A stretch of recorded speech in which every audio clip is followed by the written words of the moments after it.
With that, we come to the speaker. I welcome with me Nikhil, and he will talk about the curious case of Indian metros. I hope you give him a warm welcome on our stage and enjoy his talk. Thank you, everyone. So the talk title is not really Curious Case of Indian Metro. It's Traveling for Free in India. I'm going to teach you how to travel for free in each and every metro that exists in India, no matter where you are. Metros in India, first of all, I think I should explain what metro is. But before that, about me, I am a backend engineer by job. That fills my stomach. I also am very interested in breaking and making software and hardware, mostly the breaking part, not the making part. So what are we going to learn today? We are going to go through simple like NFC bits, some theory. Then in India, we are like, the metro system there, they quite love old technology. So they are using a card that was launched in, I think, 2008. It's called MiFare DESFire EV1. MiFare DESFire EV1, sorry. And then we'll go through the problems with the pentesting side of it, solution, and some real-world example, which is the real part. But before that, now comes the metro part. So metro is very similar to U-Bahn that you have in Germany. We call it metro over there. And it's a combination of U-Bahn and S-Bahn. I think U-Bahn is like way similar to what Indian metros are. And ticketing is way different. So every metro station, you have to take a ticket from a particular station to a particular station. It's not a general ticket, like it's not a 2-hour ticket or something. There is a time limitation, but the tickets are always from one station to other station. Those are, we call them tokens, and there is also a travel card. I will come to that later on. So there is also a recharge process that will come when we talk about the travel card. But before that, what is NFC? NFC, I think it's pretty easy to understand if you like compare it to HTTP. It's just a protocol. You send data from one device to other device. Here, it's like small distance because most of the cards that we use, for example, I don't really have an example over here. If you think that this is a metro card, sorry, this is an NFC card, then I think 5 centimeter, if it's in a 5 centimeter range of a reader, NFC reader, then it will power itself and like send data. The reader basically powers the card. This is what a metro card looks like. This is a travel card for Delhi Metro, and this is a MiFare DESFire EV1 card. It's basically some fancy name for just the NFC card. Some features of MiFare DESFire EV1 is it has a 7-byte UID, which can be randomized, which is a security feature. And guess what? Indian metros, no security features. So they are always stable. There is a hardware cryptography engine. It's there for AES and 3DES and DES, some 2 more protocols. I think you can read about it online. We are not interested in that. So data are stored in files. There are 4 types of files, and there are like 16 applications in which the files can exist. Every application has its own key to unlock it. So encryption is not just for the whole card, it's for it's application-wise. And it's normally used for travel card because one of the file type is just the currency, a purse mode. It acts like a purse. You can credit, debit from it, and you can check the money. Basically, it's there for money. Why is pentesting hard? First of all, it's short range. The main problem is TMing the data. There is no way you can really like man in the middle. This particular line over here, I can't hook up scope in real world because one of the way that you can MITM data is if you have like one active NFC card and it is communicating with a NFC reader. You could, in theory, take an oscilloscope, coil the cable around, connect it to ground, and then put it between, for example, this is the card, this is the reader, you can put the coil in between, and you could, in theory, read it. I can't carry an oscilloscope to a metro station where all the policemen are. They are going to ask me questions. So we need to find something cheap, something small, something concise, and we'll go through it. Lack of testing hardware. I come from India.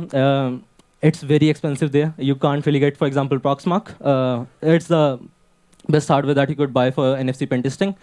It's 300 something euros here. That is like, and you will have to like buy 2 of them for the full attack that we are going to talk about. That is 600 euros. It is well enough for a family of 4 to feed themselves for 6 months. 600 euros. So that is like way expensive for me. I need to find a cheaper solution.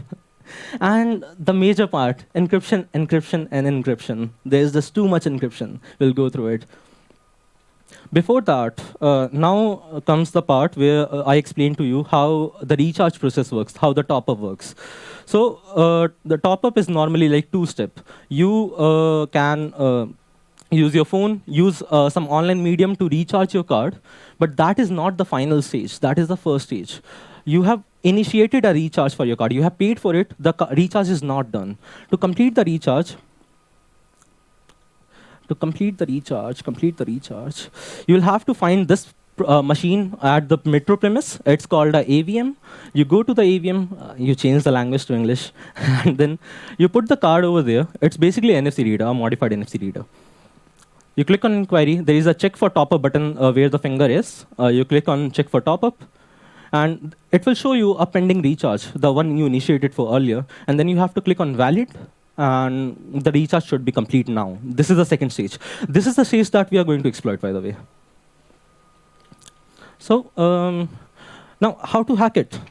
Normally, you have those access-based NFC card, like for your office, etc. You have a card you put on the lock, and it unlocks, right? You go in.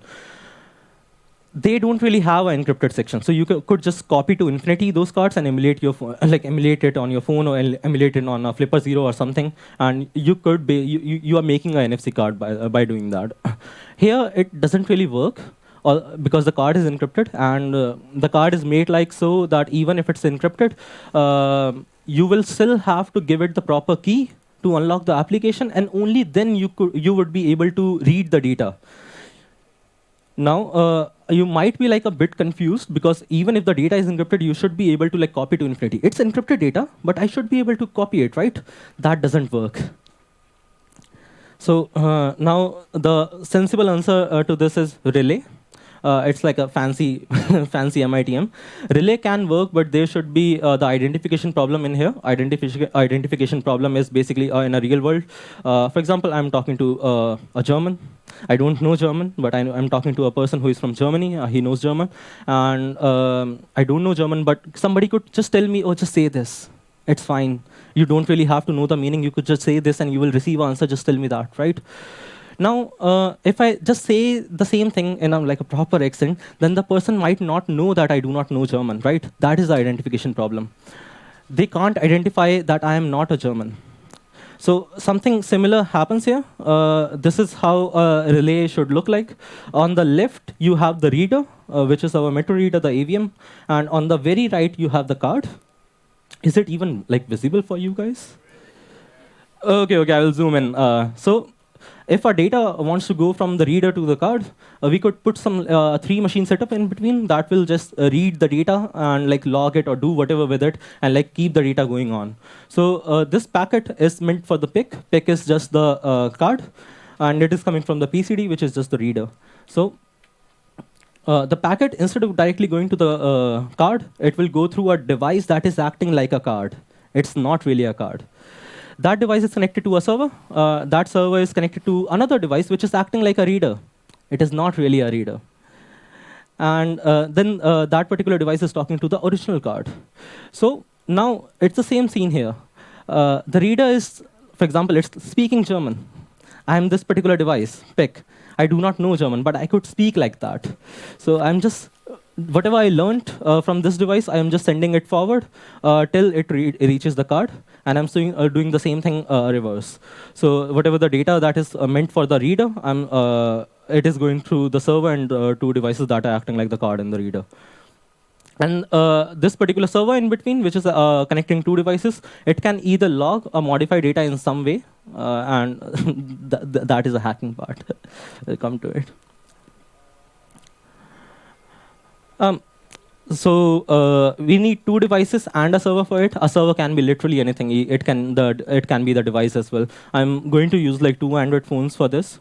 By the way, there is not going to be a demo because there were some visa implications, some problem with the visa. If I could, I am traveling with one phone. If I wanted to show you the demo, I would have like traveling with like 3 extra phones. Though they will be like 4 phones for our tourist visa. Not good to go. So.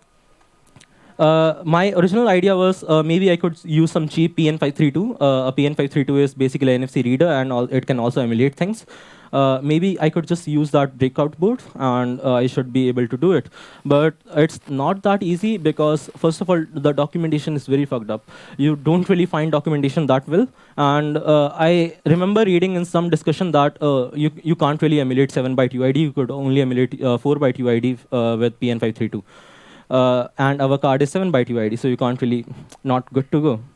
So this is what my PN532 setup used to look like. There are 2 PN5, those red boards that you see, those are 2 PN532s. There is a Raspberry Pi Zero on the bottom over here, and some UART2 TTL. Now, imagine something. This is going through a metro security system, and they are able to see what I'm going to do. And the policemen over there, they are not that technical. If they see that you are putting something else instead of card on the reader, they are going to ask you questions. So it suddenly became a social engineering problem as well. So I used to travel with some person who will keep talking to the policeman nearby. So he can't look at me, and I could do my shenanigans. Sometimes I will like find a tall enough person so they could stand. So if the reader is here, I will do my shit here, and they are standing in the line of sight, so they can't see what I'm doing. And I got in trouble one time. It was easy. When you get in trouble in India, you just act dumb. They will let you go after 2-3 minutes. So Android device. You can't really use them directly because Android emulation, NFC emulation, is just the UID emulation and the hardware and the software revision emulation. But you need to emulate the encrypted data as well. For that, you need Xhook and Xpost. You need to directly communicate with the libNFC driver and not the hard layer in between. And it sounds so fancy to do all that, but somebody has already done it. So this is the project name, NFC Gate. Relay is officially supported by this. But while using it, there was a problem. It ships with a Python-based server, and the Python part is the problem here, because our next villain, FWT. FWT is frame wait time. When the communication starts from the reader in the card tells some crucial information to the reader.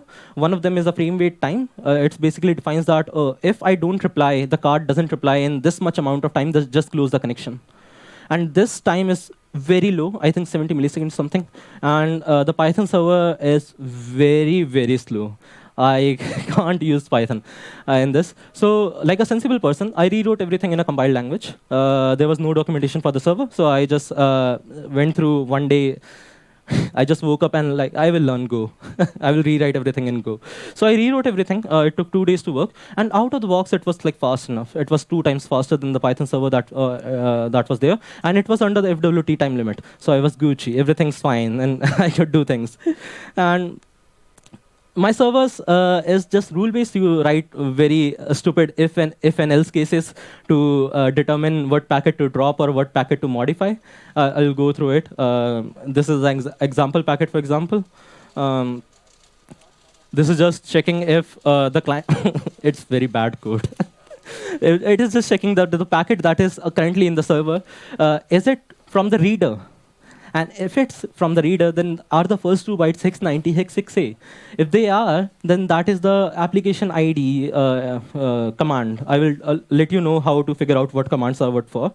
And instead of sending it to the card, my server can act like a card and respond instead of the card. So I'm just responding dead beef, which doesn't really mean anything for the reader, but at least I can like act like a card and send data.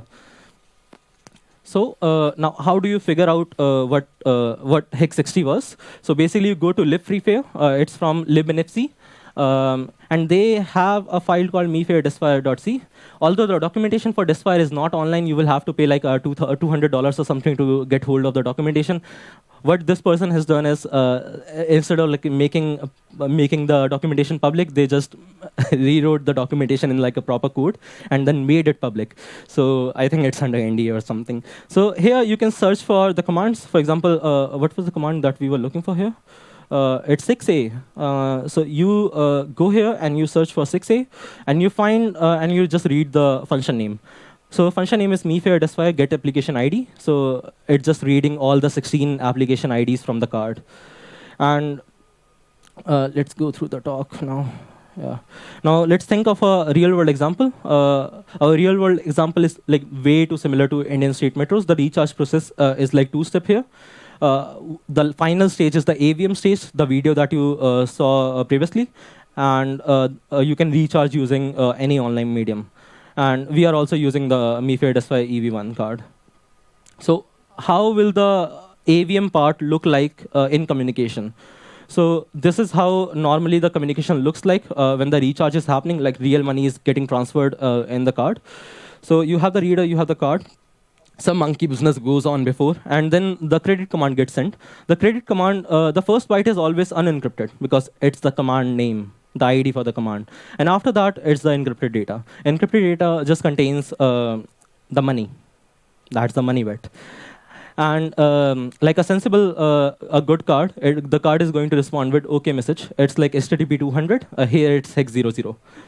And some monkey business goes on. It's like database, whatever changes that you make are normally temporary. You have to commit the changes to finalize them.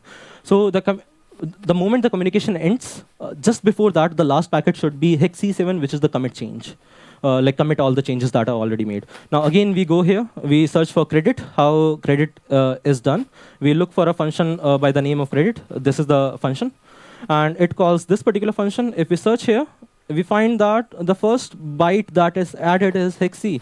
So here you could be sure that hex C is the credit command. And whatever that comes afterwards is the money. Now, what if the reply to hex C7, which is 00, that never arrives to the reader? Since good question, right? So let's just go through it. So this is the hex C, which is the recharge part, the money transferring part. It goes through the card. The card replies with, "Oh, I have done the changes in the temporary memory. It's null." And then the commit command comes in to finalize everything. The commit goes on, and I drop the commit message in the server layer. Now, from the card POV, the recharge is already done, and the card has already acknowledged it. From the reader POV, the acknowledgement never came. So for the reader, the recharge is still pending. And you could just go on and on and on, recharge the same thing over and over and over. For example, you're recharging for €1, which is like 100 rupees. You can do it as many times you like. You have the money. And after you are satisfied with the money, you leave your 100 rupees in the remaining balance. It's still a remaining thing. There is a rule in Delhi Metro that if you don't do the second factor, the AVM recharge, for 25 days, they will refund the money. So after 25 days, it's basically free. But this is way too time extensive, right? The whole thing will take like a minute or something. Like you will have to wait for another minute to do 100 rupees recharge again and again and again. We don't want that. Before that, let's go through how the rules for this looks like. So I'm just checking if the client type is reader. And I'm checking if the byte is C7. If it is C7, then I have to drop the next command, next packet, which is like the null from the card. I just set a variable over here, drop next card equal to true. And when drop next card is true and the client type is card, I just drop the packet. I just reply with anything. For example, I just made up 70 here instead of 00. You just reply with anything, and it's fine. And the extensive time part. What if this encrypted data part, which contains the money, it is the same for the same session. If the session never ends, the encrypted part is going to be the same, right? So what if you just record the encrypted part, this particular command, hex0c and the encrypted money part, and you close the connection at that particular point for the reader, but not for the card. You keep the card alive in the session. And then you keep bombarding this hex0c over and over and over. Now, every command is going to take what? Let's say 50 milliseconds or something, maximum. Yeah. So every 50 second, every 50 millisecond, you're getting a €1 recharge. And whenever you are satisfied, you just send hex E7 on your own, and it is committed. Good, right? So let's see how it looks like in action. Please, Control E. So this is the same AVM, and instead of the card, I'm going to put my phone. That phone is acting like a card here, not really the phone. And you will see another phone will come into the picture. This phone is acting like a reader, and it is attached to the real Metro card. And I'm looking for a transaction over here. It is currently like 352 rupees on the card. I'm completing a recharge. Now here's the funny bit. I'm pausing the video. When the engineers at Delhi Metro wrote this code, they never actually realized that somebody could do this. So the machine crashes. So you will have to wait like 30, 40 seconds to let it like restart or something. So if you see the red thing over there, it's like machine doesn't know what to do, and it's hanged. You can't really do anything. You will have to wait it for to restart. It will just show this. And normally, after the restart, it should go to the welcome screen where it says welcome, etc., blah and blah. But for some weird reason, it will go to the recharge screen again. It shouldn't work like that. So yeah, let's just wait for 10 more seconds, I think. Oh, never mind. There's a cancel button over there. You click on it, nothing happens. And then you place the card again. Instead of the welcome screen, you get the recharge. It's still showing 352 rupees, but the recharge has already done. It's 452 rupees now, but the recharge is still pending. You can do it. Now, some bets. How much time do I have left? Cool.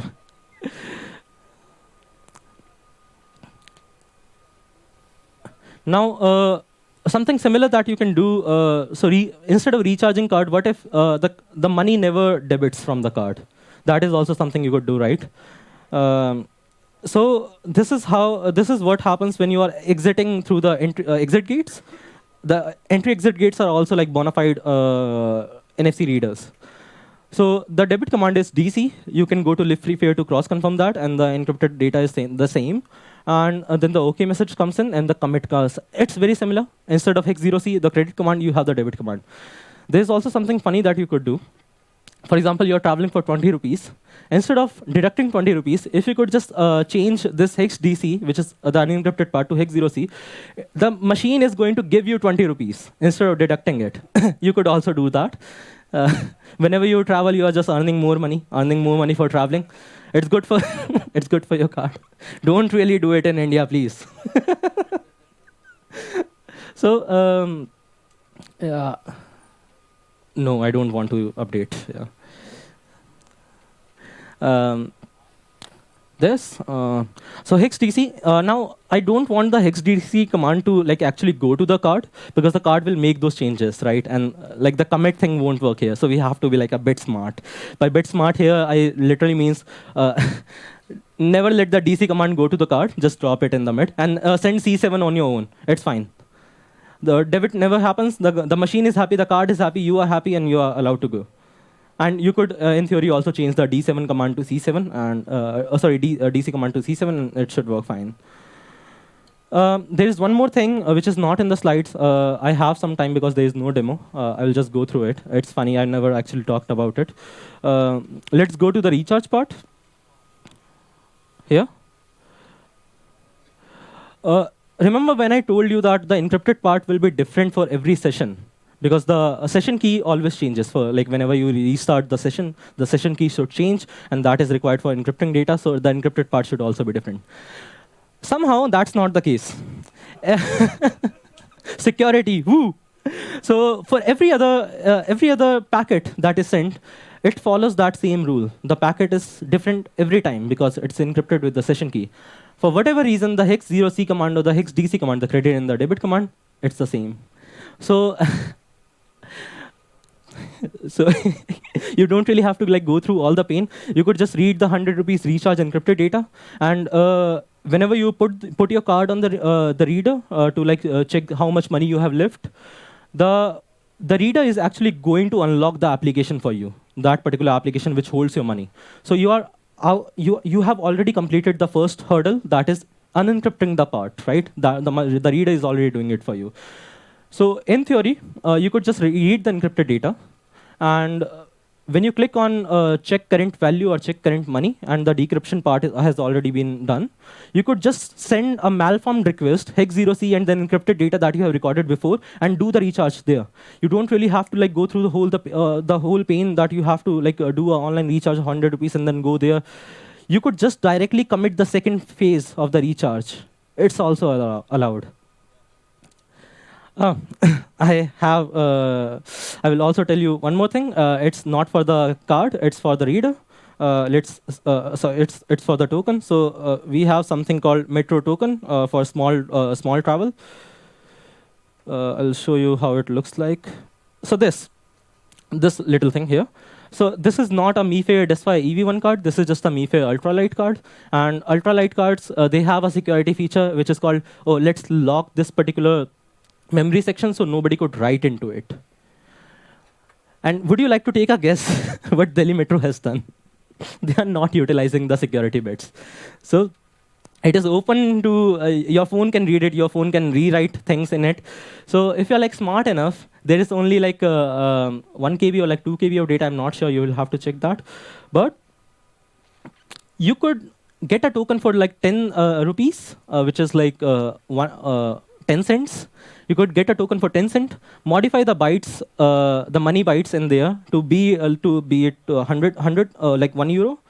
And then there is a rule that if you don't travel on that token, if you don't get entered into Metro premise using that token for 1 hour, you can refund it and get the real money back, the currency. You know where I'm going with this.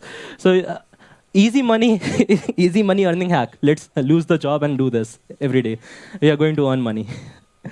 Don't go overboard with this because the maximum amount of token that you could buy is 90 rupees. Of course, if you change it to $1 million, they will know. They are not that dumb. So maximum you could do is 90 rupees or 100 rupees. But yeah, that's there. Also, the money bytes here are 16 bits. So in theory, you could earn a lot of money in one go, but not really. That doesn't really happen. At that note, I'm going to close this. I'm very sorry about that. I don't really have a demo to show. I wanted to come here. Yeah, you could learn more about me at this particular link if you want. If you have any questions, you could just send me a mail. Thank you.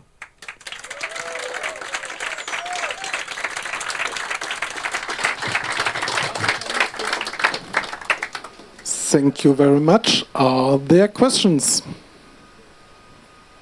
No.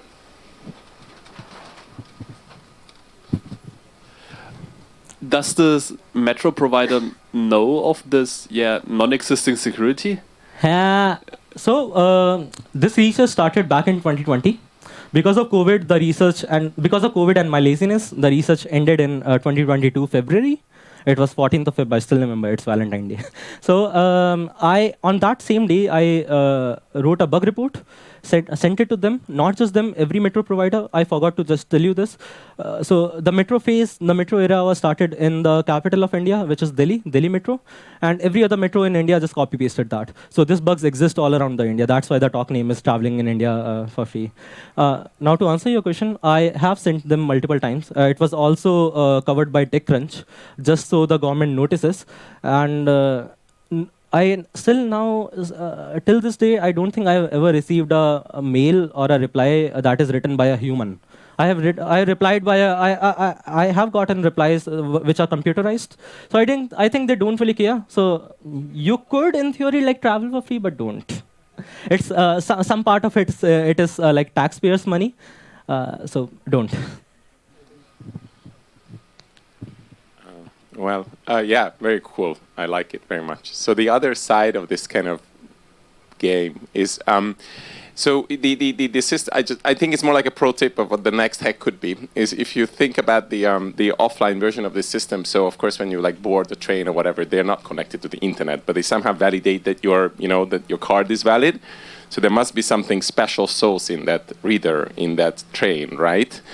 And the special sauce is a SIM card almost always, produced in 1990s, so it's going to be a good fun to hack it, because like you can hack it with a 50 euro equipment. I mean, I'm exaggerating, but a few thousand euros worth equipment. And it has a master key in it. And that's what, all the encryption that you're seeing here is actually, it's a session key that's encrypted with this master key, and that allows it to communicate with the chip. And all you need to wait for is one of these people, find one of these machines that is not working, right? It's not working, so they just like throw it away and sell it. I've gone through that. I've been into dumpsters. Yeah, okay.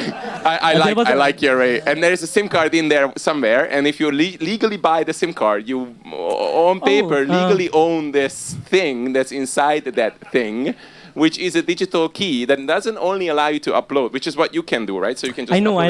I can do that, but the thing is, I do not know where their trash bag is.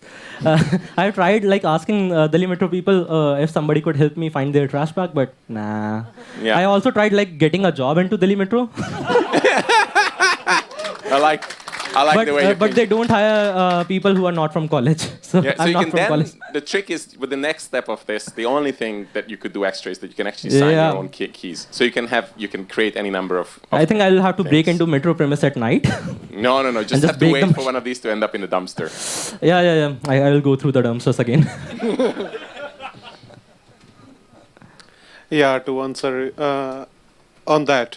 In India, government sector does not really dispose the garbage, like let's say for next 10 years. So they're going to keep it for 10 years and then they're going to throw it. So they won't dispose it anyhow. They're just going to throw it in some dumpsters. About your setup. So when you are using from the reader, from the AVM machine, so you are using your device to stop the communication between the card and the AVM machine. And then after that, you're using your own phone to push the data to the card. Yeah. Okay, so in that case, you need only one phone. Yeah, but you need to start the communication because you need the reader to unlock that particular application in which the money bits are. Yeah. So you need two phones, and after a certain point, when you have read the hex0c command, which is the credit command, and the encrypted bit, then you could like lose that one phone which is connected to the reader, and you keep that phone alive which is connected to the card, and you keep bombarding the hex0c command, and whenever you are done, you send the C7, the commit command. Okay. Yep. Thanks. There. Oh, yeah, sorry. Thanks, that's very cool. Let's say they do give you that job at Delhi Metro and you should fix this. Is this actually fixable, or do they have to change all the cards and all the readers before anything can be... Cool. So the fix is, in India, we like to make fun of the government. So the fix is, I forgot the term for it. So you basically get rid of all the cards that are like in publication for now, burn them, give them all new cards. But that is not really feasible because I think there are more than like 2 million cards that are currently active. So how will you do that? And that 2 million card is just in Delhi, I think. That number is pretty vague. Don't quote me on that. But there are many major cities with the same bug. And how will you like perform the same thing everywhere? It's hard, right? So I gave them a separate example that instead of like, if you remember the video, the AVM video, the card you could just like tap on it and like do the transaction. I told them, oh, what if you make the AVM wider than the NFC range, like 10 centimeter wide? You make those AVMs, and the people will have to like put your card in the middle. So in no way you can make a MITM device or a relay device that is that thin as a card that can go inside to like communicate. That was like a very janky idea, but as far as I've known Delhi Metro, they could do it. But sadly they won't. It costs money and they are lazy. Are there further questions? If that's not the case, I guess we thank our speaker again and Thank you.